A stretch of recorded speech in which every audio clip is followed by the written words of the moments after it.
Бүгінгі семинарда 5 баяндама мен 5 аудан байланысқа түсіп отыр.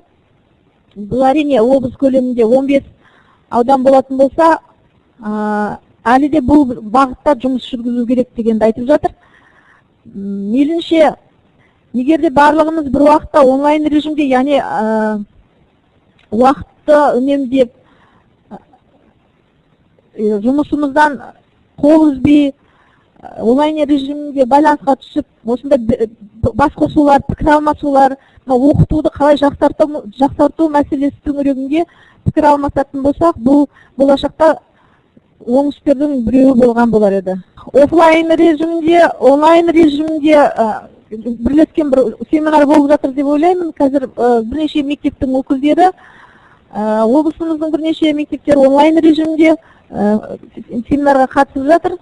Қатысқан мектептердің барлықтеріне рахмет деп айтамыз, және осы бүгінгі семинардан өз жұмыстарына қажетті жаңа ақпараттар ала алады, жаңа жұмыстарына қажетті бір серпіндер ала алады деп ойлаймыз.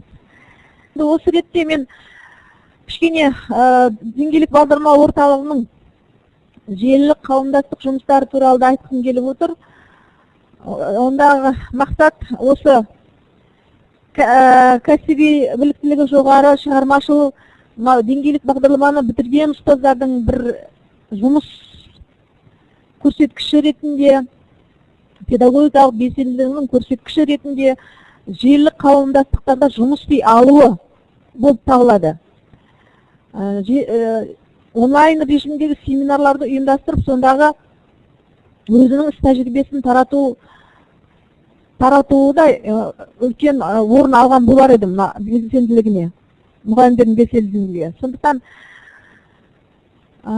желілік қауымдастықта жұмыс істеуге үйрету бағытында орталық тренерлерінің жұмыстарын бар күшін салып жатыр деп айтуға болады, және өте бір қадағалауды қажет ететін жұмыстың бір бағыты болып тұр осы мәселе. Себебі мұғалімдердің неліктен ақпараттық желіде, ақпараттық кеңістікте жұмыс істеуге енжар қарайтындығын көп жағдайда өзіміз де түсіндіре алмай жатамыз. Қарап отырсақ, мұғалімдерде қазір интернетке шығу мүмкіндігі де, жаңағы WhatsApp желісінде, Mail.ru желісінде, немесе біз сайттарымыз хабарлап жатырмыз. 12 жылдан бері арнайы қауымдастық құрып, желілік қауымдастық құрып, мына оңтүстік Қазақстан институт базасында, институт сайты бар, жұмыс істеп келе жатқан. Одан республикалық жүйеде жұмыс істейтін өрлеу форум арнайы желілік қауымдастығы. Осы қауымдастықтардағы жалпы ақпараттық кеңістіктегі мұғалімдердің жұмысы сәл енжар деп айтсақ болады, немесе көрсеткіші төмен болып жатыр. Тек қана қадағалаудың арқасында, бақылаудың арқасында кішкене жұмыстарды жүргізіп жатырмыз. Дегенмен бізде қазіргі уақытта деңгейлік курстан өткен мұғалімдер біледі, өрлеуден өткен мұғалімдер, әрбір тренердің өзінің жеке кіші қауымдастықтары бар, Mail.ru-да ашылған группа топтар үшін. Сол жерлерде әлі де ол қауымдастықтың барлығы группа, тобымыз қай кезде бітіргеніне қарамастан, мысалы 12 жыл бітірген топтардың да қауымдастықтары әлі де жұмыс істеп тұр. Сол қауымдастықтарға шығып, өзінің оқытуындағы қиындықтары туралы, туындаған проблемалар туралы, немесе қандай да бір жаңа шешім жолдарын тапқан болса оқыту мәселесінің, солар туралы пікірлерін алмасып, өз әріптестерінен сұрақ қойып, жауап алуға, белгілі бір тақырыптар төңірегінде пікір алмасуға мүмкіндіктері бар. Дәл қазір мәлімет бойынша айтатын болсақ, біздің қазіргі қауымдастықтарымыздың жалпы саны 137 болып отыр. Бұл деген сөз 137 топ өтті осы 2012-2015 жылдар аралығында. Онда 2417 адам тіркелген деп есептелінеді. Бұл сан бірақ біздің жалпы өткен мұғалімдердің 50%-ын ғана құрап отыр. Сондай-ақ жаңа айтып өттім, республикалық деңгейдегі мұғалімдер мен пікір алмасулар алаңы ретінде өрлеу форум желілік қауымдастық жұмыс істейді. Ол жерге тіркелген мұғалімдердің де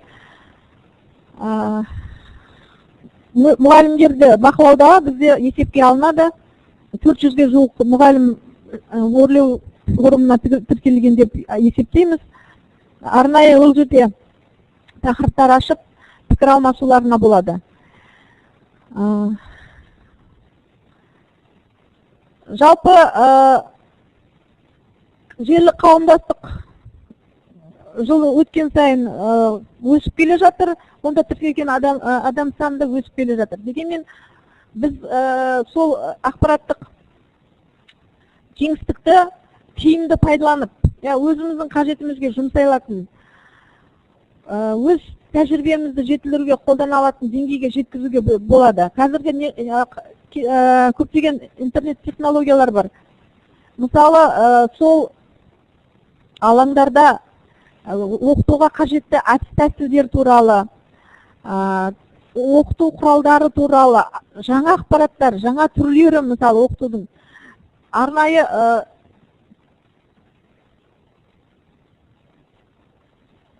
библиотекасын жасап, мүмкін кітапханасын жасап, сол кітапхана арқылы мысалы деңгейлік орталықтың жинақтаған әдебиеттер көзі болатын болса, немесе әдебиеттерге сілтемелер болатын болса, сол сілтемеліктердің тізбесін іліп қоятын болсақ, ол жерден кез келген уақытта мұғалім өзіне қажетті ақпаратқа жүктеп алатындай жағдай жасасақ, мүмкін мұғалімдер осы жағдайда көбірек желілік қауымдастыққа шығатын шығар. Сондай да бір жолдарын қарастыру керек деп ойлаймын. Жалпы желілік қауымдастық жұмысы бұл қазіргі заманғы мұғалімнің күнделікті ұстанымы, негізгі құралы, оқыту құралы ретінде сондай режимге өту керек. Біз бұл ақпараттар құралдарсыз, жаңа технологияларсыз қазіргі сабақты көз алдымызға елестете алмаймыз. Міндетті түрде ақпараттық коммуникациялық технологиялар сабақтың бір тәсілі ретінде, құралы ретінде қолдану керек, және оқушыны оқытуға көмектесетін құралы ретінде мұғалімнің көмекшісі болу керек, сондай деңгейге жеткізуге. Және жаңа айтып отырмын, пікір алмасатын, тәжірибені тарататын, жинақтайтын орта ретінде ақпараттық кеңістіктерді пайдалану керек. Сондықтан алдағы жұмыстарыңызға табыс тілеймін, сәттілік тілеймін, және осы бүгінгі пікір басқосуда, пікір алмасуда біз біршама жаңалықтар естиміз, әрбір ауданның атқарып жатқан жұмыстары туралы ақпарат аламыз деп ойлаймын. Сәттілік жұмыстарыңызға. Саламатсыздар ма, құрметті әріптестер. Мен Абай Тұрсынбаев, өрлеу біліктілікті арттыру ұлттық орталығы Оңтүстік Қазақстан облысы бойынша филиалының педагогикалық қызметкерлердің біліктілігін арттыру институтының деңгейлік бағдарламалар орталығының тренерімін. Сіздерге бүгін ұсынып отқан баяндамамыздың тақырыбы заманауи педагогтың дамуында желілік қауымдастықтың рөлі туралы болайын деп тұр. Барлықтарыңызға онлайн семинар жұмысына қатысып, уақыттарыңызды бөлгендеріңіз үшін рахмет айтамын. Сұрақтарыңыз болса, соңынан қойсаңыздар болады, немесе жазып жіберерсіздер. Желілік қауымдастықтың рөлі қазір қалай болып жатқаны баршамызға белгілі, өте бір маңызды, өте бір ауқымды мәселелерді қамтитын баршамызға белгілі. Нұрсұлтан Назарбаев Қазақстан халқына жолдаған жолдауында жаңа формация педагогы әлеуметтік тұрғыдан есейген, педагогика құралдарын шебер меңгерген, өзін-өзі әрдайым жетілдіруге ұмтылатын шығармашылық тұлға деп айтып кеткен болатын. Осыған байланысты мұғалімнің кәсіби дамуын қамтамасыз ету моделінің бірі мектепте және мектептер арасында желілік қауымдастықты құру болады. Қауымдастық дегеніміз жалпы сапаға, дәлдік және нәтижеге бағдарланған қоғамдық ұйым болып табылады. Ол озық іс тәжірибе алмасу үшін мүмкіндігі мол, кең сипаттағы құрылым болып табылады. Желілік қауымдастық әртүрлі құрылуы мүмкін. Ең бастысы оның қызметі ашық сипатта, ерікті түрде ұйымдастырылады.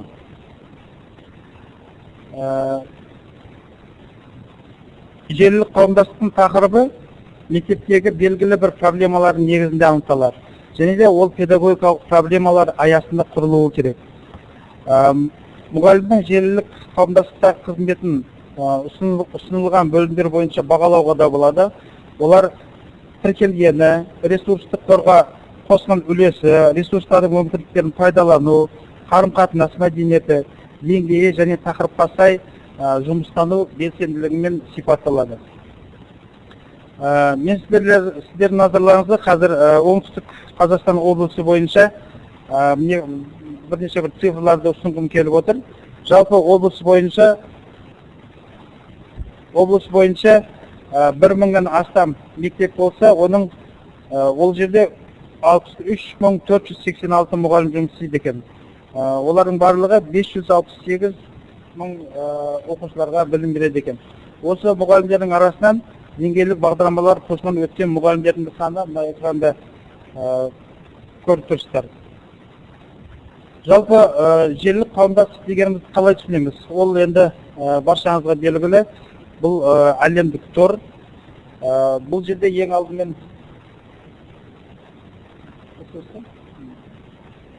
алдымен электронды пошта арқылы жұмыс жасаймыз. Ол жерде хатты жібереміз, хатты күтіп аламыз деген сияқты ақпараттармен алмасу іс-әрекеті орындалады. Одан кейін ақпаратты іздеу. Бұл жерде веб-беттер мен файлдар, қолданушылар және тағы басқа ақпараттармен алмасуға мүмкіндігіміз бар. Одан кейін интернет арқылы хабарласу, ол енді телефон арқылы, скайп арқылы деген сияқты сөйтіп жүзбе-жүз сөйлесе аламыз. Одан кейін электронды коммерциялық және банктағы операцияларды, есеп-шоттарды басқару үшін қолдануға болады желілік қауымдастықтар арқылы. Бұл енді жалпы адам өміріндегі қолданатын ауқымдықтары. Енді педагогтардың желілік қауымдастықтағы аумағандай. Бұл жерде мұғалім мен мұғалімдердің арасында байланысты орнату үшін форум құрылады. Бұл форумды басқарып отыратын тренерлер болады, немесе модераторлар болады. Бұл енді сіздерді қазір әр ауданмен де байланысып отырмыз. Аудандық көлемде модераторлар басқарып отыр.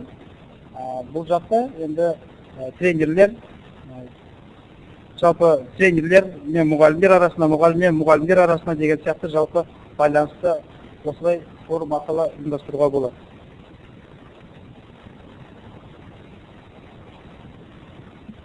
Енді ары қарай педагогтардың желілік қауымдастығы. Бұл жерде қандай нәрселерді атқарамыз? Ең алдымен кәсіби ортақ тақырыпта пікір алмасу бұл жерде іске асады.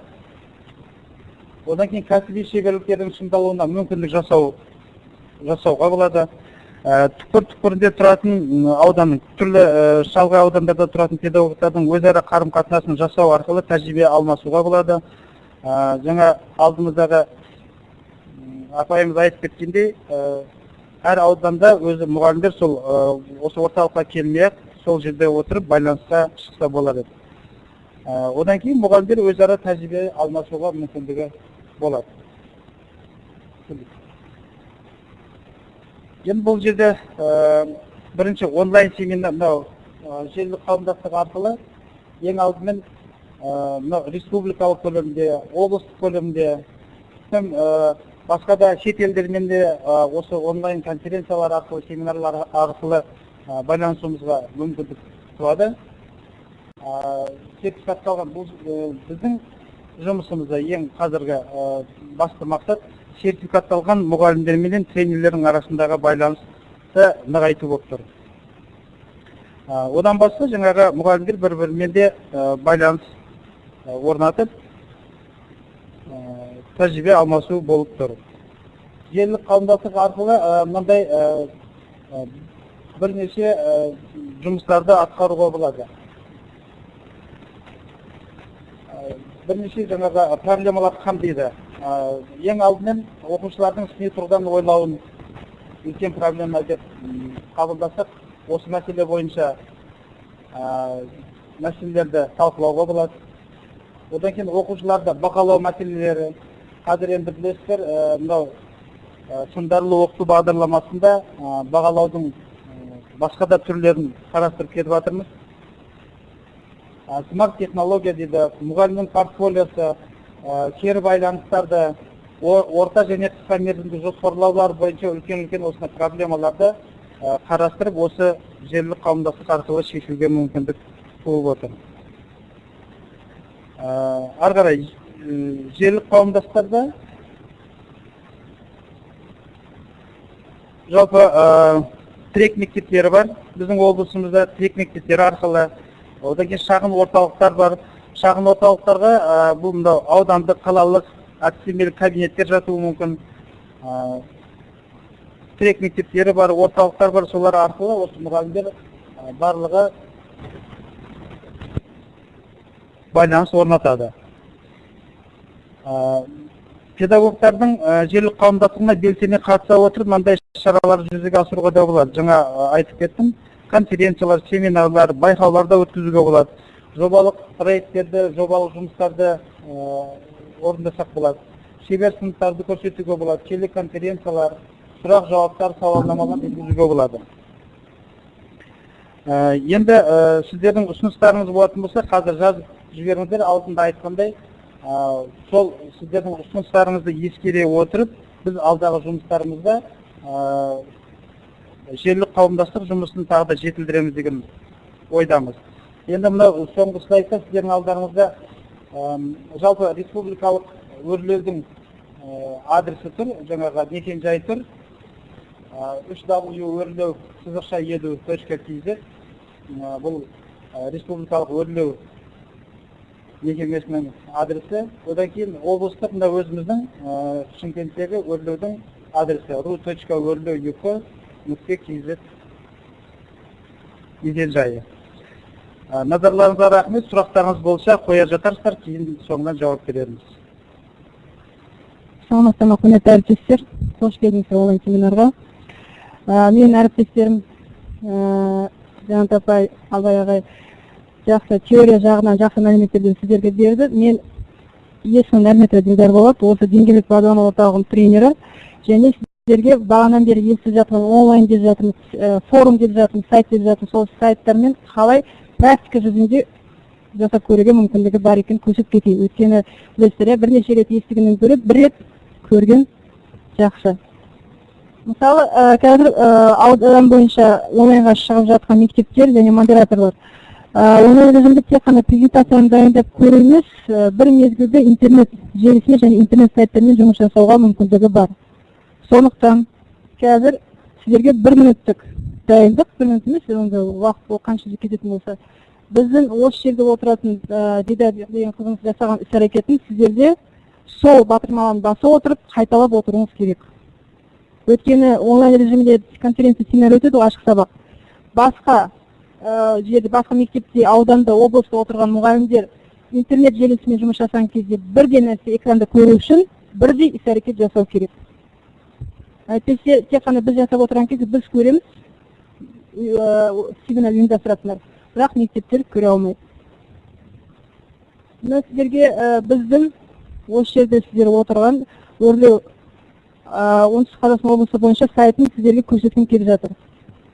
Бұл жерде қараңыздар, көбінесе кейде аудандық білім бөлімдер немесе мектептерге хат келмеді деп, мысалы байқауға қатыспай қалдық, конференцияны білмей қалдық, семинарды естіген жоқ деген нәрсе болып тұрады. Әртүрлі жағдай бойынша. Біздің сайтымызда барлық осы өрлеуді өткізіп жатқан іс-шаралар, ол нәтижелері, болашақта қандай жоспарланып жатыр іс-шаралар қарап жаңалықтарды көруге болады. Сонымен қатар бұл жерде біздің деңгейлік бағдарлама орталық және басқа да кафедралар, кабинеттердің жұмыстары жарияланады. қандай кабинеттер, қандай кафедра бар және қандай бағытпен олар жұмыс жасап жатыр. Біраз мен ескертіп кетейін, ru.orlu.kz деген сайттың мекен-жайы осы желтоқсан соңына дейін жұмыс жасайды. Не себептен қаңтар айынан бастап оның мекен-жайы өзгереді. Сол сайт, сол жұмыс, сол бағыт, бірақ адрес өзгереді, мекен-жайы. Енді қараңыздар, қалай біз білеміз сол сайттың жаңа адресін? Сол қаңтар айында біз хатпен шығып, аудандық білім бөлімдеріне шығып, сіздерге хабарлаймыз. Қазір форум бойынша, республика бойынша мыңдаған сертификатталған мұғалімдер жұмыс жасап жатыр. Соның ішінде оңтүстік Қазақстан облысы бойынша 400-ге жақын мұғалімдер тіркелген. Мектеп бойынша сертификатталған мұғалімдер қанша бар? 5-еу, 6-ау, 10 шақты, 15. Олар тек қана өзімен бірігіп, тек қана мектептің ішінде пікір алмасып жүретін болса, олардың жұмыстар әрі қарай қаншалық нығаяды, қаншалық дамытады, ол қалай. Ал егер де сіздің мазалап жатқан проблема немесе модуль бойынша, сабақ өткізу бойынша, жоспарлау бойынша қандай да бір сұрақта болатын болса, форумға кіріп, сіз өз сұрағыңызды ортаға салсаңыз болады. Сіздің сұрағыңызға жауапты тек қана сіздің мектептегі мұғалім және сіздің аудан мұғалім емес, бүкіл республика бойынша, Қостанай, Ақмола, Астана, Алматы, Жамбыл облысында мұғалімдер сіздің сұрағыңызға жауап беріп көмектесе алады. Форумда тек қана сұрақ жауап емес, ол жерге файлды жүктеуге болады және қажетті файлды өзіне жүктеп алуға да мүмкіндігі бар. Назар аударыңыздар. Бұл да агент сияқты, агенттің ішінде жасалған конференция сияқты біріншіден регистрация жасау керек, тіркелу керек. Егер де тіркелу болмаған жағдайда сіз бұл форуммен жұмыс жасай алмайсыз. Ең бірінші кірген кезде бір-ақ рет тіркелесіз, регистрация дегенде. Келесі жолы сіз тек қана вход кіру арқылы жұмыс жасайсыз. Міндетті түрде мынандай әрбір тіркелуде білесіздер, келісім шарт шығады. Келісім шартты оқимын десеңіз оқисыздар, бірақ бұл жерде мысалы ретінде сайттың құқығын бұзуға болмайды, мемлекетке қарсы келетін сөздер немесе іс-әрекеттер жасауға болмайды деген сияқты сөздер жазылады. Ең төмен жақта келісем дегенге белгі қою керек, согласен. Әйтпесе әрі қарай тіркелу жүрмейді. Электронный почта кәдімгі өзіңіздің электронный поштаңыз жазасыз. Курс кезінде мұғалімдер біледі, сіздерден электронный почта ашылу және болу талап. Өйткені электронный почта болмаған жағдайда сіз порталмен жұмыс жасай алмайсыз, форуммен жұмыс жасай алмайсыз, және сіз ақпарат кеңістікке ене алмайсыз.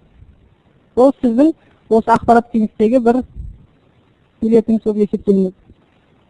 Пароль дегенде жаңа парольді ашуға болады, ең жақсы вариант ол өзіңіздің электронный поштаңыздың паролін енгізуге болады. Және міндетті түрде қай облыстан сіз? Оңтүстік Қазақстан облысы, ЮКО деп белгілеу керек. Сол кезде сіздің ат жөніңіз біздің өрлеуден тіркеліп шығып тұрады.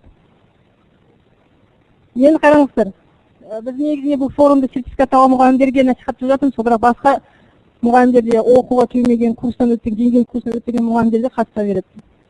Сол жерде белгілейсіз, уровневый дейсіз, 2 апталық краткосрочный немесе басқа курстың тыңдаушы ретінде тіркелсеңіз болады. Автомат түрінде Russian, русский, орыс тілі қабылданады. Өйткені ол ешқандай маңызы жоқ, бірақ Russian дегенді басып қоясыз. Мына көріп тұрсыздар, ең жоғарыда сіз Дана Айкенбаева атымен кірдіңіз деп белгі шығады. Сіз тіркелген жағдайда сіздің ат жөніңіз шығады. Назар аударатын нәрсе, қараңыздар, бұл жерде, бұл форумда тек қана мұғалімдер емес, бүкіл республика бойынша тренерлер кіріп жұмыс жасай алады. Сондықтан сіздің сұрағыңызға тек қана біздің өрлеудің 37 тренері емес, басқа республикада мыңдаған барша тренерлер сұрағыңызға жауап бере алады. Кірген жағдайда тыңдаушылар арқылы кіресіз. Егер де сіз пән бойынша сіз сұрағыңыз қойып немесе пән бойынша сұрақ талқылауға кіретін болсаңыз, өзіңіздің пәніңізді таңдай отырып, соның ішінде жұмыс жүргізсеңіз болады. Мысалы, технология пән мұғалімі, мысалы, технологияға қатысты сұрақтарға жауап алуға мүмкіндігі бар. Өйткені орыс тілі оған керегі жоқ қой.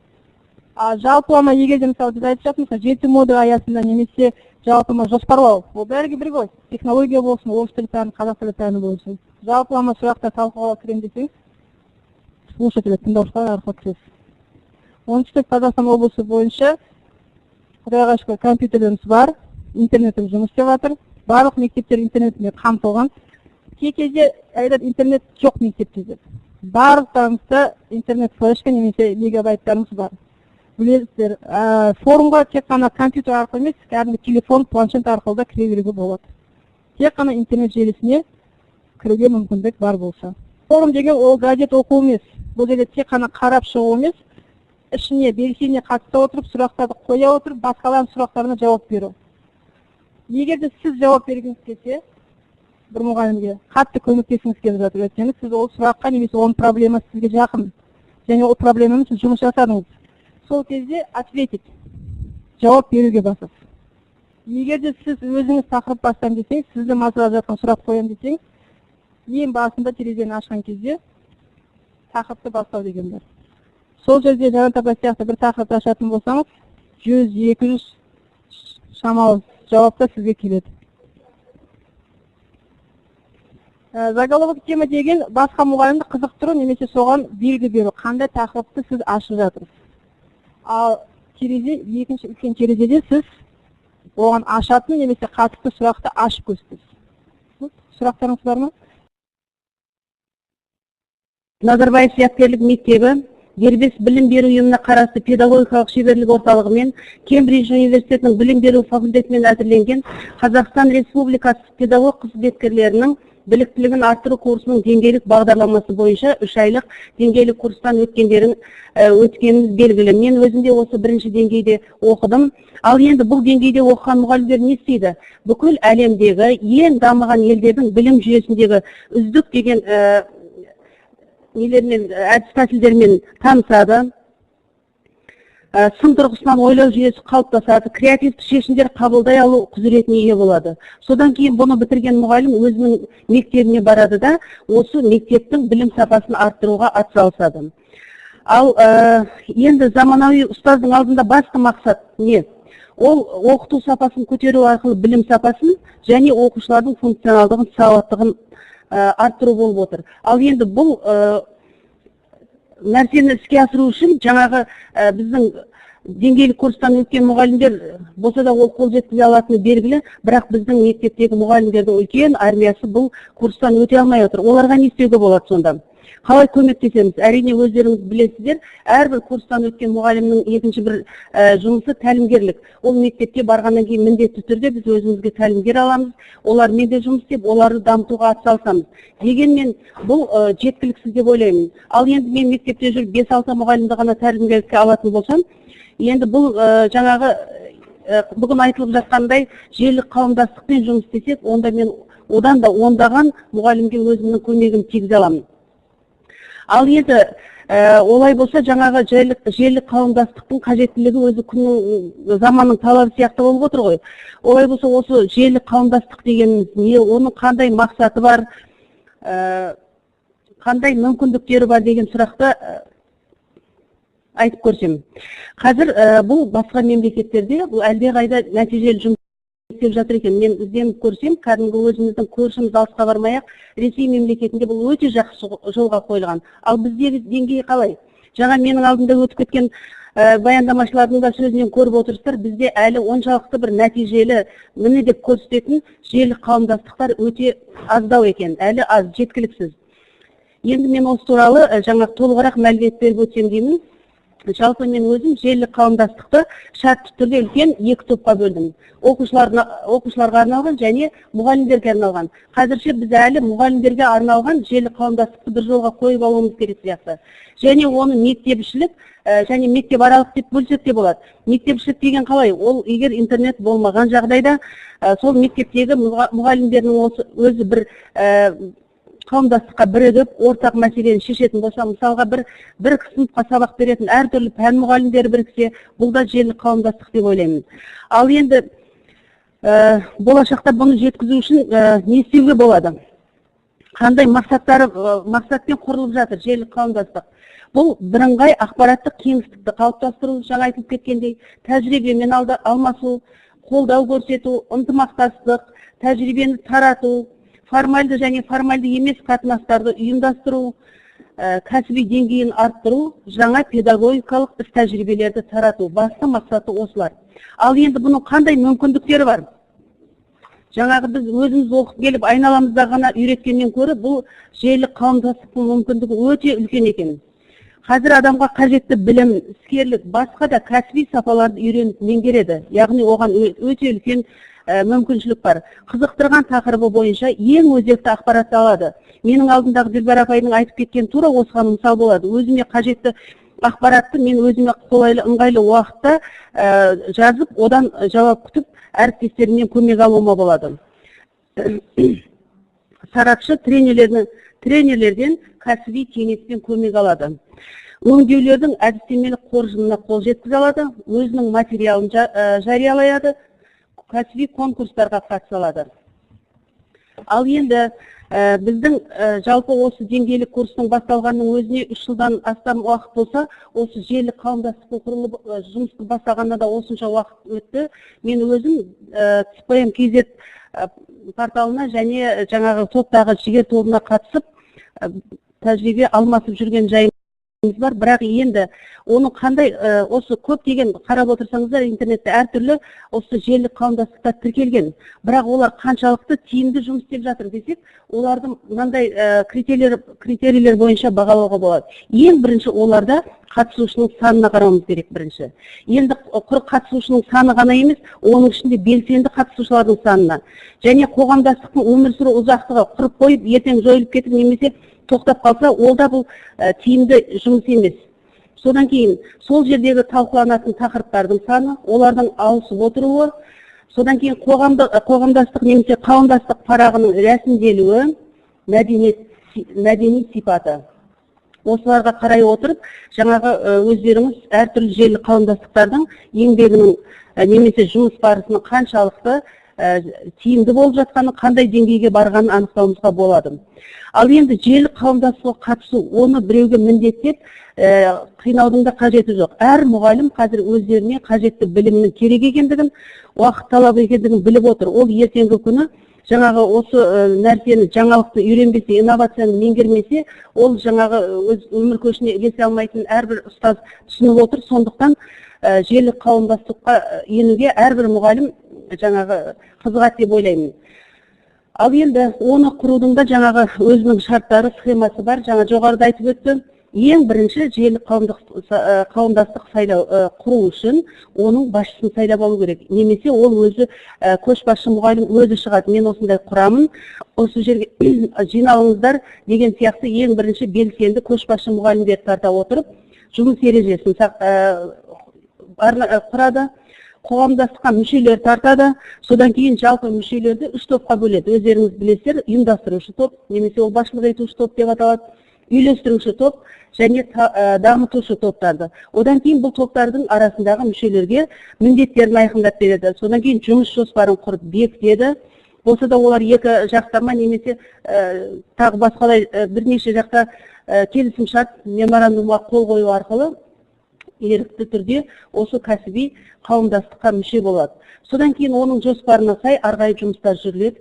Менің өзім ойымша, кем дегенде айына 1 рет онлайн сұхбат, бетпе-бет кездесу, әлеуметтік желідегі сұхбат, бейне жазбаларды, материалдарды, ресурстарды сайтқа орналастыру, конференция өткізу және басылымдарға жариялау деген сияқты жұмыстарды үнемі периодты түрде жүргізіп отырса, бұл қауымдастықтың жұмысы арғайдан нәтижелі болмақ.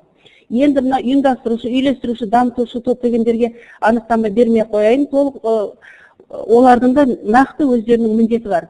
Ал енді осы нәрселерді мысалға мен өзімнің құрған желілік қауымдастықты мысал ретінде алып өтсем, мен өзім емес, біздің мектеппенен, біздің мектебіміз өзі тірек мектебі, сондықтан басқа айналамызда жақын жатқан мектептермен біз желілік қауымдастық құрдық. Былтырғы оқу жылында біз болған еді, бірақ ол шынында формальды түрде болды. Ол кезде біз тек қана мына Сәлеми мектебімен Сайрамдағы тығыз байланыста болдық, меморандумға қол қойып, олардың шығармашылық лабораториясын көріп, олардан бізге келіп өте жақсы жұмыс істедік. Бірақ енді мына Ақсу таңы деп аталатын қауымдастық құрдық. тақырыбы сындарлы оқыту, заман талабы деп аталады. Ал сындарлы оқыту дегеніміздің ішінде өте көп, өздеріңіз білесіздер, сын тұрғысынан ойлаудың 100-ден астам немесе одан да көп стратегиялар бар. Соның әрқайсымыз сабағымызға тиімді пайдалансақ, өзіміздің ісімізге тиімді пайдалансақ, біз нағыз талапқа сай мұғалім бола алатынымызды өздеріңіз білесіздер. Енді бұл бірлестік емес, қауымдастық немесе қоғамдастықтың ұстанымы бірлік бар жерде тірлік бар деп алдық. Бұрыннан өздеріңізге белгілі, бұл қазақтың мақалы, бірлік бар жерде тірлік бар екендігі ол дәлелденген нәрсе. Топтың міндеттерін белгіледік, ережесін және күтілетін нәтижелерді алдын ала белгіледік. Енді осы бағытта біз жұмыс істеп жатырмыз. Енді осы желтоқсан айының 12-сінде біздің мектептің базасында осы қауымдастық мүшелері семинар өткізейін деп отырмыз. Оған дайындық үстіндеміз. Енді осы жұмыс барысында мен неге көзім жетті? Аз ғана уақыт істесек те біз желілік қауымдастықтың өте нәтижелі, керек екендігін түсіндік. Ол ең біріншіден мұғалімдер бұрынғыдай жоғарыдан нұсқау күтіп, оны орындау арқылы ғана жетістікке жетпейді. Қазір өз бетімен шығармашылық іздену арқылы жетістікке жетуге болады. Екіншіден, бағдарламаны дамытуда, өз тәжірибесін таратуда, бұқаралық ақпарат құралдары мен желінің маңызын түсініп, өз тәжірибесін таратады және тәжірибе алмасады. Үшінші, жаңа форматта сабақтар өткізуде 7 модульді пайдаланып, кәсіби дамиды. Төртінші, ең негізгісі, уақытты және қаржыны үнемдеуге қол жеткізеді мұғалімдер.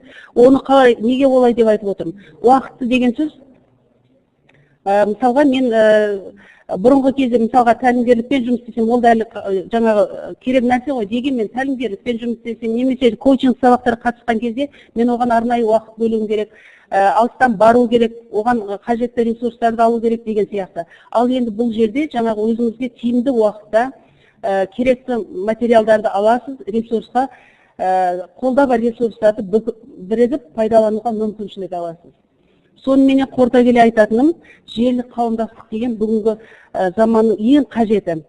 Қазір қарап отырсаңыздар, 21-ші ғасыр ақпараттар және технологиялар ғасыры. Ол технологияның жетістігін біз өз тәжірибемізге, өзіміздің ісімізге неге пайдаланбасқа? Осыны пайдалана отырып, біз балалардың мүддесі үшін мектеп мұғалімдерінің ортақ мақсат пен өзара бірлігі, мектептердің ынтымақтастық желілік қауымдастығына бірігуге шақырамын. Сонда ғана біздің еңбегіміз еселі, нәтижелі болмақ. Көңіл қойып тыңдағандарыңызға рахмет. Құрметті әріптестер, ары қарай жалғастырамыз жұмысымызды. Қазір енді Сарыағаш ауданы бойынша сертификатталған мұғалімдердің желілік қауымдастықтағы жұмысы туралы Айтбаева Алтынай Серікбаевна баяндама жасайды. Сарыағаш ауданы номер 29-ші Ұлықбек атындағы жалпы орта мектебінің директоры. Қайырлы күн, құрметті әріптестер. Бүгін сіздермен бірге байланысқа отырған Сарыағаш ауданы бойынша баяндама жасаудың номер 29-ші Ұлықбек атындағы жалпы орта мектебінің директоры. Жалпы мен Сарыағаш ауданы бойынша сіздерге осы деңгейлік бағдарлама бойынша құқықтық адам мұғалімдердің желілік қауымдастығы туралы хабарлама жасадым. Сонымен бірге біздің ауданымызда жалпы курсқа осы бағдарламамен сертификатталған мектеп басшылары арасындағы мен модератор болдым. Жақында ғана бекітілдім. Осы бойынша және ауылдан келіп жатқан жұмыстар бойынша өзім қысқаша сіздерге мәлімет жасап беремін. Сол туралы хабарлама жасаймын. Құрметті әріптестер, сіздермен бүгінгі байланысқа шығып отырғанына өте қуаныштымын. Олар осыны ұйымдастырып отырған өрлеу дербес білімдері орталығына үлкен алғымен ауданымыздың атынан үлкен алғымызды білдіргім келіп отыр. Мынау желілік қоғамдастық деп отырмыз, бізде ауданда негізінен үлкен Сарыағаш қамалы біздің де желілік қоғамдастығымыздың өзінің бір жылға арналған арнайы іс-шара жоспары тізімі бекітілді. Сонымен бірге көшбасшы мұғалім, сонымен бірге аймақтық қаламгерлер, сонымен бірге мектепшілік бірнеше желілік қоғамдастықтар тізіліп, оның басты қасында аудандық білім бөлімінде Үстімбетова Карима деген әріптестеріміз сол жоспардың басында осы жоспар бойынша жұмысты жүргізіп келе жатыр. Дегенмен де біздің ауданымыз үлкен екенін баршаңыз қалаймыз. бүгінгі таңда жалпы ауданымызда 143 мектеп болатын болса, жалпы білім беретін соның ішінде 8432 педагог кадры жұмыс істейді.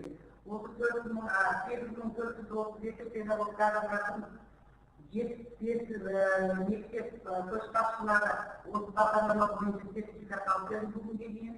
Сонымен бірге бірінші ilgari деңгей бағдарламасымен 194 мұғалім сертификатталды. Екінші тәлімгерлік деңгей бағдарламасымен 190 мұғалім сертификатталған болса, үшінші деңгей бойынша 510 мұғалім сертификатталды бүгінге дейін. Міне осы бойынша біздің ауданымызда үлкен жоспар түзілді.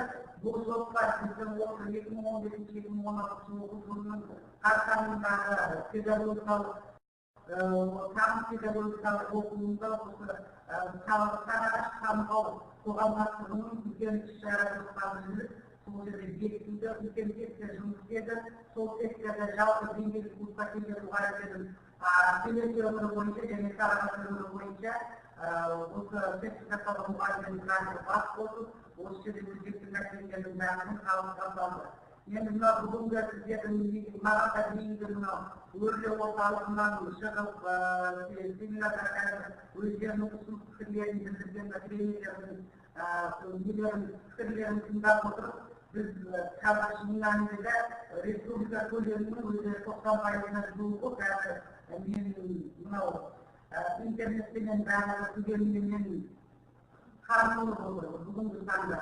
Мен ойлаймын, бүгінгі онлайн семинарлардың ұйымдастырып отырғандарының өте өзекті бүгінгі таңда керекті мәселелердің бірі екендер отыр. Себебі біз бүгінгі өзімізде курсқа барғалы осы мынау интернет желі арқылы байланысу барысында мысалы почта, электрон почтамен жұмыс істеулері, агенттіктермен жұмыс істеулері, жалпы WhatsApp секілді осы интернет желілермен жұмыс істеу барысында мынау онлайн конференцияларға, онлайн семинарларға бүгінге дейін шығып көрмеген. Жалпы біздің мынау жұмыс жоспарымызда білгенде бұндай өзіміз жоспарын атқарып отырып, шын мәнінде осындай онлайн конференцияларға, онлайн байқауларға, онлайн сабақтардың бәріне қатысу керек екендігін біздің жоспарымызға ендіру керек екендік бәріне сіздердің баяндамаларыңызға қарап өзім бәрінен үлкен бір пікірге келіп отырмын. Жалпы біздің ауданда осы өзіміздегі түзілген Сарыағаш Самғау жер қоғамдастығы өзінің жоспарына сәйкес ай сайын бірлесе бас қосып кәсіби сұхбаттар өткізіп отырамыз. Оған әр аймақтан жиналған материалдар бар. Сол материалдарды мектептерімізде отырамыз. Өзіміз сабақтарда өзіміз сабақтар жіберіп ретінде әр аумаққа өзіміз барып жүрміз. Енді мен қазір сіздердің онлайн конференцияларыңызды қарап отырып, соның бәрін егер барамыз. Неге осылай конференцияларға, онлайн конференцияларға немесе онлайн сабақтарға қосылмайды деген үлкен ұсыныс үлкен бір тоқтамға келіп отырмын. Жалпы көріп отырсыздар, біздің ауданда емес, жалпы республика көлеміндегі педагогтардың кішкентай бір жетіспеушілігі болатын, кішкентай өздеріне бүгінде осы ұстаздар мұғалімдеріміздің ақылы құзыреттілігінің төмендігі заман талабындай бүгін күнделікті болып жатқан жаңалықпен педагогтердің күнделікті отыру керек болатын болса, сол ғалым ағымдай біздерде қазір агенттігімен келе алмай жатқан, почтамен келе алмай жатқан педагогтардың болатын болса, мен қазір осы онлайн семинарды пайдалана отырып, жалпы ұстаздар қауымына осындай семинарларға қатысып, онлайн сабақтардың қаншалықты тиімді екендігін көрсетіп жүріп, аудан көлемінде осындай ұйымдастыруымыз керек. Аудан көлемінде ұйымдастырып, сол жердегі үздік семинарлардың үздік сабақтарды, үздік конференцияларды сіздермен тікелей байланысуды бізден осылай байланысқа шығып, осындай онлайн семинарларды көбірек ұйымдастырсаңыздар, сіздер негізі жоғарғы мәселеге келген сұрақтарға жауап беріп үйренгенбіз, одан кейін тамшылауға үйреніп қаламыз ғой. Сіздердің біздерге жаратар қасиетінде бұл осы беріп отырған тапсырманың өзін абай әдісін сізге кешіктің хабарлаған болса, сіздердің бүгінге бірінші рет мектебімізде өзінің онлайн сіздерге семинарға қосылып өзіміз ерекше бір қуанып отырған жағдайымыз бар. Енді мынау сапат бойынша айта кеткендіктен сіздерге өзімнің қарапайым сөзбенен жеткіздіріп отыр. Мынау заманның талабы, мынау желілік қоғамда оның қандай маңызы бар екенін, қандай ерекшелігі бар екенін бәрін сіздердің қазір бұйымның алдында жасаған баяндамалардың барлығын көріп, әрине бұл қоғамдастықтың ұстаздарға беретін оның қызметі өте жоғары деп айтуға болады. Себебі өзіміздің үйренетініміз ғой.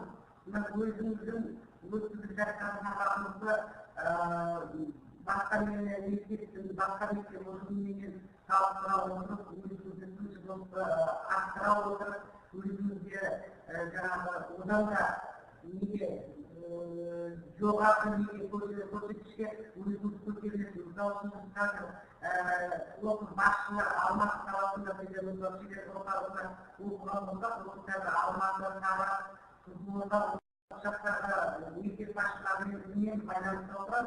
Байланысып тұрған кезде мысалы біздерге оңтүстік Сарыағаш ауданынан бастап біз жалпы республикадағы мектептерде неге біз сондай нәрсені істемеймізге, біздің неге қолымыздан келмейміз деген сияқты бізде сондай пікірлер туындап, жалпы білімнің сапасын арттыруда оқушыларды, ата-аналарды осы бала тәрбиесіне және білімнің сапасын арттыруға бұл желілік қоғамдастықтың үлкен маңызы бар екендігін, одан кейін ауылдық жерімізде тарап отырып қалмастан, мынау қалаға қарай кетіп, қаладағы әскеріміздің тұрмыс-тіршілігімен танысып, сондай деңгейде жұмыс істеп жатқанын салыстырмалы түрде өзінің кәсіби біліктілігімізді сол арқылы арттырудамыз. Бүгінгі мынау бізді қатыстырып отырған онлайн семинарларда үлкен алғысымды тағзым еткім келеді. Осындай семинарларды жиі қойып тұрғанымызға сонымен бірге біздің аудандарымызға да мен ұсыныс айтып бара едім. Осындай онлайн семинарларды жоспарға әзірлеп бірге осы қоғамдастық аясында бізде жұмыс істеуге шақырамыз. Тыңдағандарыңызға рахмет. Маған мынандай сұрақ түсті. Желілік қауымдастыққа ата-аналарды тарту қай деңгейде дейді. Жаңа ғана айтып өттік, желілік қауымдастық енді ғана біздің Қазақстанда енді ғана дамып келе жатқан сала деп ойлаймын. Бұған енді ата-аналардың тартылу деңгейі төмендеу. Неге? Дегенмен біз ол бағытта жұмыс істеп жатырмыз. Мысалға, біздің педагогтардың ағартушылық қызметтің негізгі бір саласы ата-анамен жұмыс. Ата-ана, бала, мұғалім үшеуі біріккен кезде бір мақсатқа жұмылса алмайтын асу жоқ. Олай болса енді ата-ананың барлығы бір деңгейде емес қой. Білім саласында істемейтіндері бар, түрлі салада, түрлі деңгейде білімдері, түрлі деңгейде. Сондықтан олардың кейбіреулері емес көпшілігі қазіргі заманда баласының жай күйіне, біліміне бей-жай қарамайды. Сондықтан ата-аналарды қауымдастыққа енгізуге болады. Бірақ егер өздері тілек білдіріп жатса, өздерімен екінші олармен ережелерді таныстыру, кісілермен келісім шартқа отыру керек. Енді өткенде жаңартылған білім беру мазмұнына сай, ендігі жылы біздің 1-ші класстан бастап жаңа стандарт енгізілетіні белгілі, өздеріңіз білесіздер. Егер сол шынында енетін болса, онда әрбір пән мұғалімі апта сайын, аптаның соңында ата-анаға ақпарат дайындайды екен. Апта барысындағы баланың жетістігі мен кемшін тұстары туралы ақпарат дайындап, сол жаңағы проблема болса, соның шешудің жолдарын бірге істейді. Ол кезде де осы интернет желісі пайдаланады.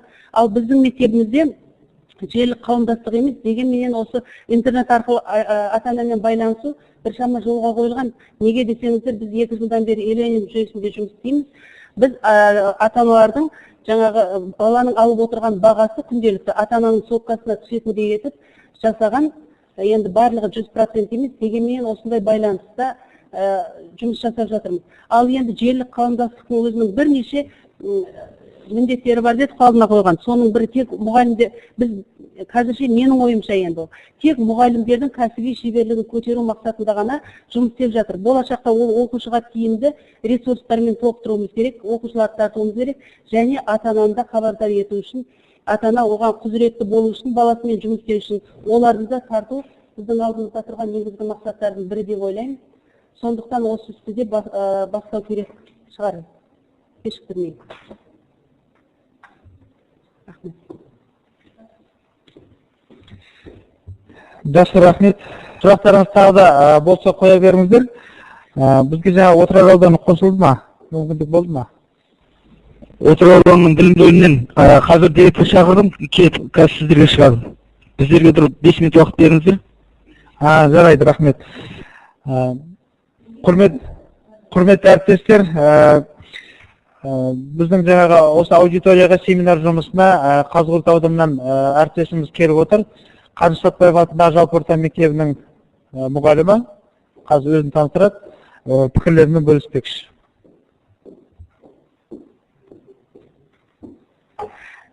Здравствуйте, уважаемые коллеги. Для начала хотелось бы поблагодарить организаторов этого семинара, потому что онлайн-семинары сейчас очень нужны для учителей. Учителей, вы сами понимаете, времени очень мало. У нас много времени уходит на воспитательную работу, на учебную деятельность, а обмениваться опытом — это всегда полезно. Только что был интересный вопрос, как родители привлекаются к работе сетевого сообщества. Кстати, вопрос очень актуальный. Почему? Потому что любой знающий педагог знает, что существует вот такой вот треугольник учитель, родители и ученик, когда родители должны играть непосредственную роль в ходе образования в школе. Ну, насчет родителей, что сказать? Я сама отучилась на этих уровневых курсах. В принципе, они мне очень много чего дали. У меня повезло в каком плане? В плане в том, что у меня есть свой класс, поэтому у меня с родителями налажен контакт уже 2-3 года. Своих родителей я привлекла к своей работе, к работе сетевого сообщества. Ну, правда, сетевое сообщество для начала во время моей практики было очень маленьким, это потом оно уже разрастается, из вашего опыта тоже вы знаете об этом. Родители приходили ко мне на коучинги, мы поднимали актуальные вопросы. И вот все равно остается несколько родителей, которые будут в этом сетевом сообществе до конца. Может быть, они где-то дают хорошие советы, может быть, где-то они чем-то недовольны, но ведь это же работа, всегда так должно быть. А где есть работа, там обязательно будут недостатки. Ну и только что тоже предыдущий докладчик интересную такую мысль сказал, что у них сетевое сообщество есть и учеников, и учителей. Я правильно вас поняла? Ну, вы запланировали вот это, да, сетевое сообщество учеников. Я правильно поняла, да? Вот эта мысль мне тоже очень понравилась. Я вот это вот мнение с вами хотела бы потом еще раз переговорить. И если будет действительно положительные отзывы, если это предложение примут у меня в школе, почему бы такое сетевое сообщество сделать и у нас в школе, в районе и так далее. Ну а насчет сетевого сообщества учителей, ну вы же понимаете, что раньше, например, учитель сам готовил урок, проводил открытые уроки, сам что-то искал, может быть, там был какой-то наставник-учитель, он помогал. Ну а сейчас большой плюс в чем? В том, что учитель-то остался не один, а рядом есть обязательно коллеги, которые его поддержат в школе, по району. Точно так же она может выходить на форум, она может получить любой ответ на любой вопрос. Очень много учителей, которые протягивают руку взаимопомощи. Это же так. Сколько они разработок присылают, сколько они методической помощи присылают. Это просто надо выходить и не бояться. Просто надо просить помощь. Если у тебя хорошее, надо поделиться своим материалом. Вот я считаю, это сетевое сообщество, когда мы идем рука в руку. Может быть, я эту коллегу, например, со стороны, может быть, я с ней лично не знакома, но именно через форум, если она мне чем-то поможет, я буду только ей благодарна, и все. Поэтому я считаю, что сетевое сообщество – это когда мы должны понять, что мы друг другу нужны, что мы друг друга будем поддерживать. Я считаю так. Если будут вопросы ко мне, пожалуйста. Спасибо.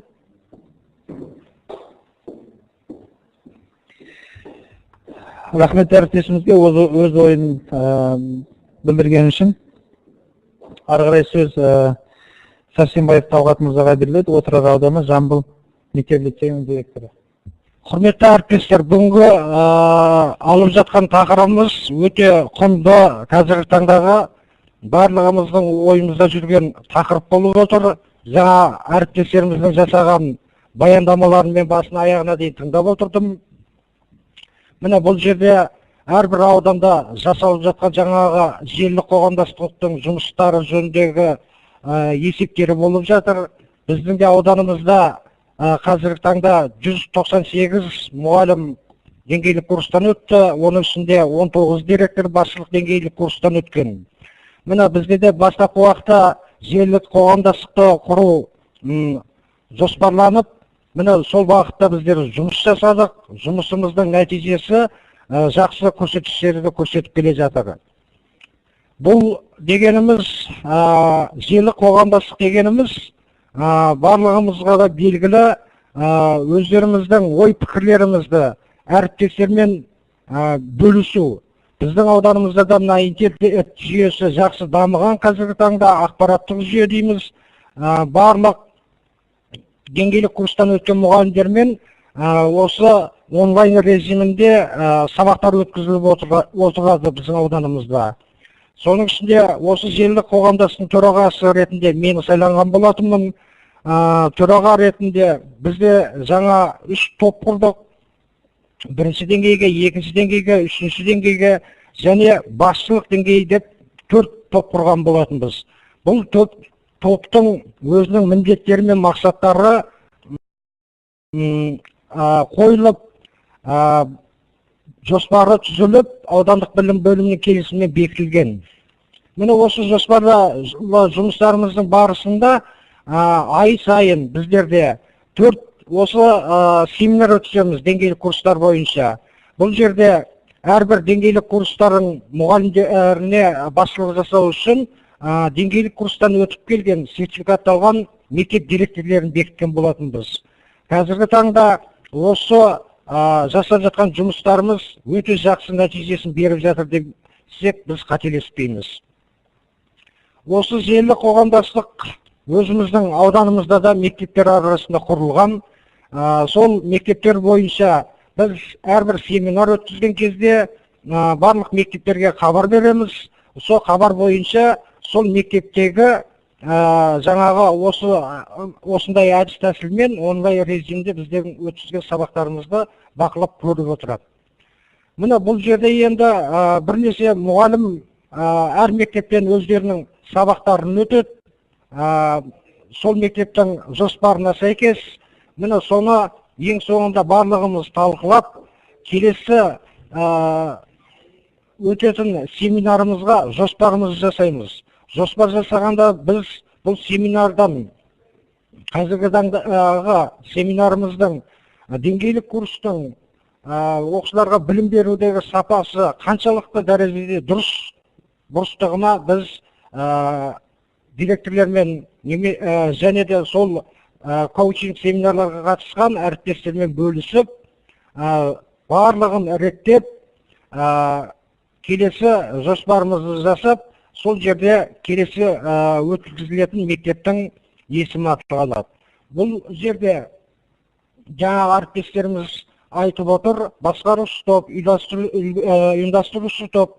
Міне біздерде де тура осылай, сондықтан біздің баяндамамыздың барлығы бір қалыпты болғаннан кейін, мен ондай баяндама жасамай, қазіргі таңда өзіміздің ауданымызда атқарылып жатқан жұмыстар жөнінде айттым сіздерге. Міне осы деңгейлік курстардың семинарлары қазіргі таңда әрбір мектепте кез келген мұғалім осы қазіргі жаңа әдіс тәсілдермен сабақтар өткізіліп жатыр. Бұның барлығы да болашақта жақсы жетістіктерге жету үшін өз қолымыздан келген білімімізді әріптестерімізге үйретудеміз. Осы тақырыптарда, көптеген тақырыптарда бізде өткізген коучингтерге мұғалімдеріміздің қатысуы белсенді болды. Коучингтер нәтижесінде әрбір ұстаз өз тәжірибесіне жаңа сипаттағы өзгерістерді енгізді. Коучингке қатысушы барлық мұғалімдеріміз ауданның өздерінің жасаған іс-әрекеттері бойынша мониторинг жасау, талдау, сараптау, бағалау дағдыларын өздеріне берілген тапсырмаларды орындай отырып меңгеруде.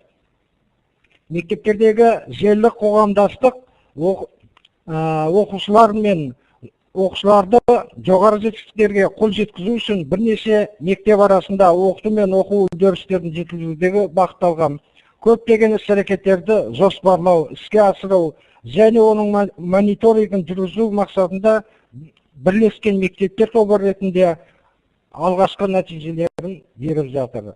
Сондықтан ауданымыздағы болып жатқан осы желілік қоғамдастығының рөлі өте зор. Болашақта осы бастаған іс-әрекетіміз жалғасын табады деп сенім білдіреміз, құрметті Абай мырза. Сонымен бірге бізде жаңа осы қазіргі таңда электрондық жүйе арқылы өзімізді оқытқан тренерлерімізбен сөйлесіп, кейбір түсінбей жатқан мәселелерімізді қосымша мәліметтер алып, сол кісілерден бағдар алып, жақсы жұмыстарымызды, мысалға мені Алматы қаласындағы педагогикалық шеберліктер орталығында басшылық деңгейде оқып бітіріп келдім. Менің тренерім Ділдахан Ибрагим деген мырза болды. Сол педагогикалық шеберлік орталығының филиалының директоры Асаубай Берік мырза да біздің ауданымызға келіп, осы желілік қоғамдастығымызды және деңгейлік курстар бойынша жасалған жұмыстарымызға өздерінің оң бағасын беріп кетті. Міне сондықтан құрметті әріптестер, барлықтарыңызға да жасап жатқан жұмыстарыңызға шығармашылық табыс тілеймін.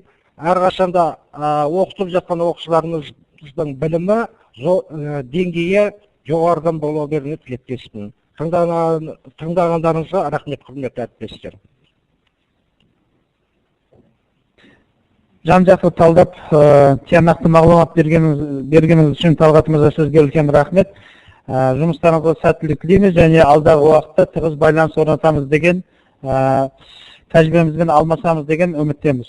Жұмысыңызға сәттілік тілейміз. Енді ары қарай жаңағыдай уәде бергендей, сөз сізге, әріптесіміз Қазығұрт ауданынан келіп отыр екен, өз пікірімен бөлсем дейді.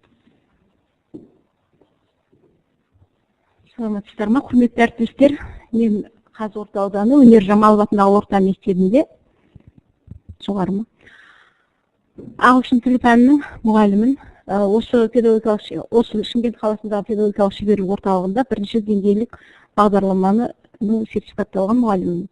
Өз мектебіміздегі желілі қоғамдастық жұмысы туралы біраз айтып кетсем және сіздермен пікірлесем деп ойлаған едім. Алдыңғы баяндамашыларға рахмет. Біздерді толғандырып жүрген онлайн жүйесіне біз өзіміз нақты біз өз мектебімізде мен алмай жатырмыз, кіре алмай жатырмыз, кіріп байланысымыз келеді. Соңғы жақтан келіп отырмыз. Осы Қазығұрттың мұғалімдері екен, өзім байқап отырмын, келіп отырғандар. Осыны қызықтырып, келіп отырмыз, қандай болар екен деп. Келесі мүмкін сол жұмыс жанданатын шығар. Ал өз мектебіміздің ішінде болашақ деген желілі қоғамдастық құрғанбыз. Онда 60-қа жуық мұғалім бар. Соны 3 деңгейлік курстан өткен бірінші, екінші деңгей 2 мұғаліміміз екеуі де келіп отыр. 20 мұғалімнен бөліп алдық. Өзімізше биылғы жылы былтыр 10 мұғаліммен жұмыс істегенбіз. Биыл енді бәрін қамтып көрейік деп 20 мұғалімге айына бір рет коучинг сессиясын өтіп отырамыз. Ал өзіміздің оқытушыларымыз бар, бірінші деңгейде де, екінші деңгейде тыңдаушы мұғалімдеріміз бар, 10 мұғаліммен. Солармен әр аптасына бір рет сабақ өтеміз, жоспарлағанбыз. Бірақ кейде сол сабақтарымыз өтілмей қалады. Себебі сабақтардың арасында өтеміз. Амал жоқ, бізде екі ауысым болады. Сол ауысым кезінде асығыс болады. Мұғалімнің қосымша жұмыстары өте көп. Бізде білесіздер, қосымша сабақтар бар, дәптер тексеру, басқа да әртүрлі мектепішілік, аудандық іс-шаралар бар. Сондай кездері сәл өтілмей қалатын жағдайлар болады. Оны мектеп директорына кейде белгілі бір нақты 2 сағат өте алмай жатамыз кейдер. Сондай қиындықтар бар бізде. Сіздер сол мәселені қалай шешіп жатсыздар деп кейде ойланамыз да. Мен порталға да кіріп тұрамыз. Порталда үнемі есебі күнде көреміз десек те болады. Ол жерде жаңа сіздер көрсетіп жатқандай мына жерде көрсетіп жатырсыздар ғой. Қалған материалдарымызды жүктеп ала аламыз және өз материалымызды жүктеп жатырмыз. Пікір бөлісеміз. Жақсы дайын тұрған жаңа Алтынай апай айтып кетпекші, өзімізге қажетті материалдың бәрін таба аламыз. Тек соны сабақта қолданып, мен ойлаймын, желілі қоғамдастық деген жұмыс деген бір айда бітпейді, ол ешнәрсе. Біздің өзіміздің тақырыбымыз топтық жұмыс арқылы диалогты оқытуды дамыту. Ол өте күрделі мәселе, әсіресе тіл мамандарына, оқушылардың сөйлеу деңгейі. Соны бірнеше жылды, былтырғы жылды, биылғы жылы қайталап алдық. Оқушыларды сөйлеуге дағдыландыру әдістері басқа жақтарда қалай пайдаланып жатыр, соны тәжірибе алмасудамыз, өзімізше іске асуда деп ойлаймыз. Және мұғалімдеріміз де қызығып курсқа келуге ұмтылып жатыр. Бірақ сол курсқа келуінде кейде сәл кедергілер болып жатыр. Оның барлығын барып бізге келіп айтады, апай мен барғым келеді. Соған қандай мүмкіндіктер бар? Міндетті түрде аудандық білім бөлімі арқылы келу керек па жоқ, өздері ұсыныс жасауына бола ма, белгілі жағдайына байланысты. Осындай мәселелер мені толғандырады. Тағы да айта берсек көп қой. Рахмет назарларыңызға. Осындай жұмыстарыңыз туралы бөлісіп сұрайық. Жақсы, рахмет әріптес сізге өз ойыңызды бөлісіп, бізді толғандырған сұрақтарыңызды ортаға салғаныңыз үшін. Жалпы әріптестер, жалпы мынау неге бүгінгі күн тәртібіне қойылған баяндамалардың барлығы талқыланып, тыңдалып бітті. Енді қандай да бір сұрақтарыңыз болатын болса, біздің деңгейлік бағдарламалар орталығының мекен жайына тасысаңыздар болады, адресіміз бар. ДБО 13-03 собачка mail.ru почтасына салсаңыздар болады. Құрметті әріптестер, онлайн семинар, облыстық онлайн семинарына уақыттарыңызды бөліп, осы жерде көптеген сұрақтарға жауап алып, өздеріңізді толғандырған сұрақтарды қойып, бірнеше мәселелерменен пікір алмасқандарыңыз үшін үлкен рахмет, жұмыстарыңызға табыс тілейміз. Алдағы уақытта біз ойлаймыз, осы өрлеу біліктілікті арттыру орталығы Оңтүстік Қазақстан облысы бойынша педагогикалық қызметкерлердің біліктілігін арттыру институтының деңгейлік бағдарламалар орталығымен тығыз байланыста боламыз. Жұмысымыз бірге өрбиді деген үміттеміз. Барлықтарыңызға сәттілік тілейміз, жұмыстарыңызға сәттілік, үй іштеріңізге амандық. Сау болыңыздар, осымен семинар жұмысы аяқталды.